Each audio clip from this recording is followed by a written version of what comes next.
all of our data is being mismanaged and mishandled and misappropriated by companies around the world, both institutions around the world, both governmental and corporate. You mentioned sort of my corporate background in intelligence, and this is something that I think is opaque, and it's not understood by a lot of people who haven't been in government, and particularly in the intelligence community, or IC as they call it, where it's become really the standard of business. And this opacity, this lack of transparency is entirely by design.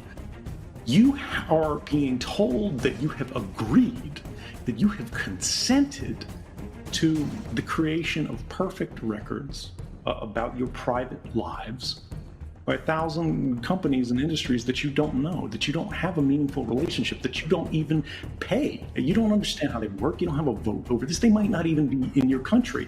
And yet you are subject to their policies. You are subject to their powers. You are subject to their prerogatives. And that's just commerce. When we talk about national power, when we talk about state power, when we move over history as technology advances, right? We need to understand how these powers are tested out. When we see what people are willing to tolerate, how much you can do before people really rebel and revolt and say, this is too far. Power is always applied first and most aggressively against the unprotected and minorities. They are the proving grounds because they are the ones with the least voice. They are the ones with the fewest friends. They are the ones that you can push around without expecting to get hit back hard enough that it will actually hurt, that it will shape your behavior. But the thing is, we've seen this over the last 2 decades, the war on terrorism happen in incredible ways, from the war on a religion, on a belief, on a system, and all the governments that come with it. Nobody cared when they created drones and they started flying them over Afghanistan and places like Yemen, CIA and NSA partnering on programs that were literally called shenanigans. And what they were doing was they were mapping all the cell phones of all the people in the city, seeing where they went to sleep. They could know which cell phone belonged to which building if they wanted to bomb someone. And now, if we can bring up that flight map of Portland, we see these same technologies of flying circuits around a city to observe people, to observe devices, and they deny it in this way and that way, and maybe they aren't doing it this way or that way. But the technology exists, they have it, they buy it, they don't tell anybody about it. It's being procured, you see it in the budgets.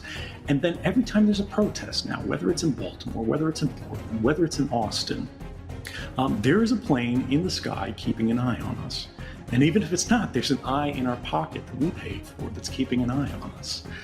These technologies are forged in the war front, but they have a way of moving to the home front. And they're used against the disenfranchised. They're used against the people with the least. They're used against vulnerable minorities. And then they're used against everyone. Even if you feel like this doesn't affect you personally, it does, and it will in time. And we need to understand that, the pandemic will eventually recede. We do inevitably make progress towards a more just society on the backs of people that sacrificed their lives to win it for us. But the rights we lose to every emergency law that passes because we are afraid we never get those back. Pandemic recedes, but the tide of rights, that recedes too.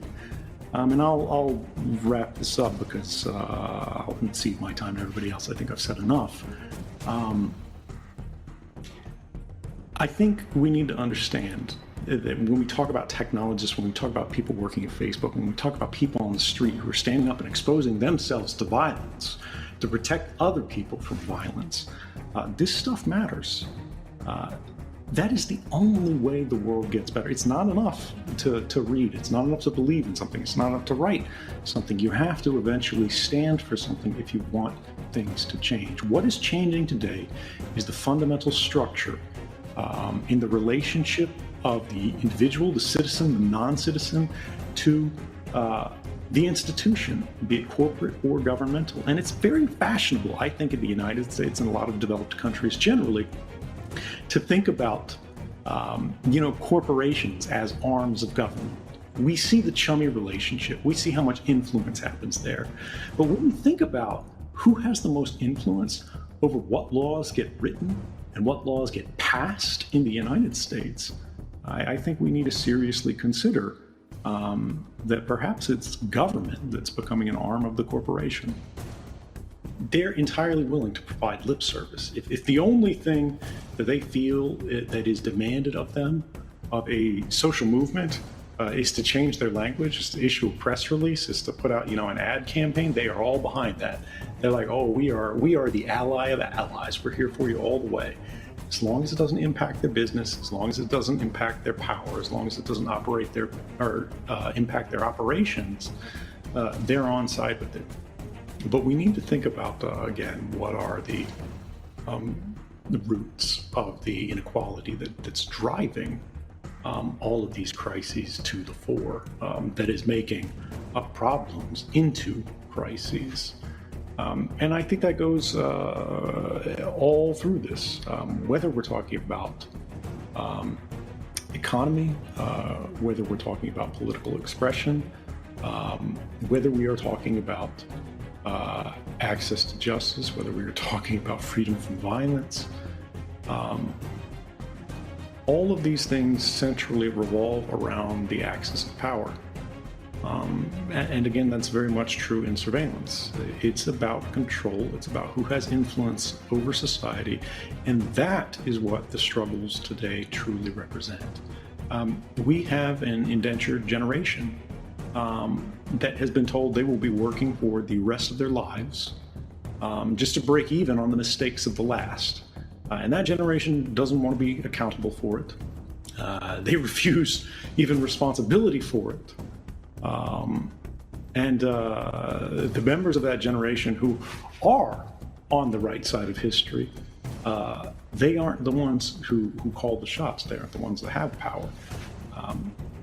And I think it's important to remember that this is a constant theme throughout history. There were people who saw injustice as it was developing and called it injustice and stood up against it. And they were minimized, they were crushed, they were marginalized again and again and again, but they didn't stop. And eventually they built a critical mass. Eventually they built a movement. Eventually they coordinated. Eventually they organized. And eventually they persuaded the whole of society, the whole of history, that what had just moments ago been normal was now unspeakable.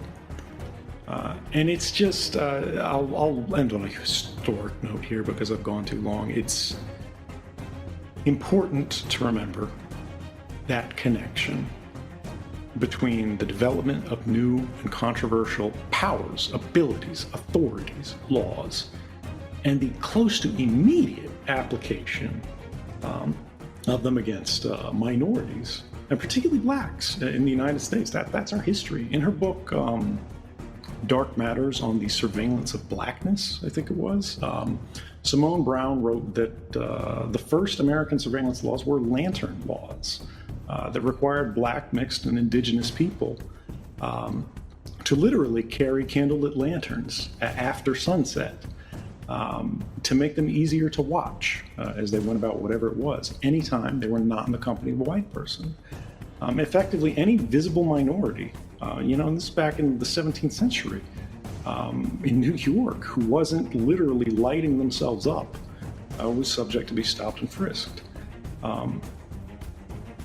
We need to create a world where people who aren't exactly like us, from ways big to ways small, are subjects rather than equals.